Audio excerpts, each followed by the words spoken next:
Le Seigneur ordonne dans l'Évangile: gardez-vous soigneusement de tout attachement mauvais. Évitez soigneusement les préoccupations de ce monde et les soucis matériels. Matthieu 6, 25.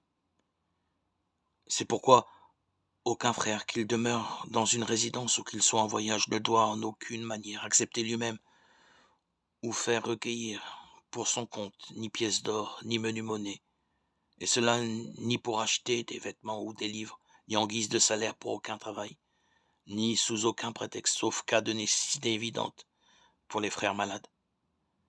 Car l'or et la monnaie, nous ne devons pas les considérer comme plus utiles ou précieux que les cailloux. Le diable s'emploie à aveugler ceux qui convoitent l'argent ou qui lui accordent plus de valeur qu'à des cailloux. Nous qui avons tout quitté, n'allons donc pas perdre pour si peu le royaume des cieux. Marc 10, 24, 28.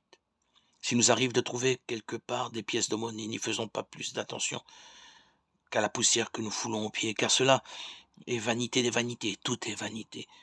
Ecclésiaste 1, 2.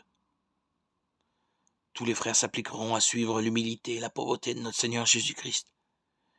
Ils doivent se réjouir quand ils se trouvent parmi les gens de basse condition et méprisés, des pauvres et des infirmes, des malades et des lépreux et des mendiants des rues. Lorsqu'il le faudra, ils auront quitté en nature, qu'ils n'aient point honte, qu'ils se rappellent plutôt que notre Seigneur Jésus-Christ, le Fils du Dieu vivant, tout-puissant, a été pauvre et sans abri, qu'il a vécu d'aumône, lui et ses disciples,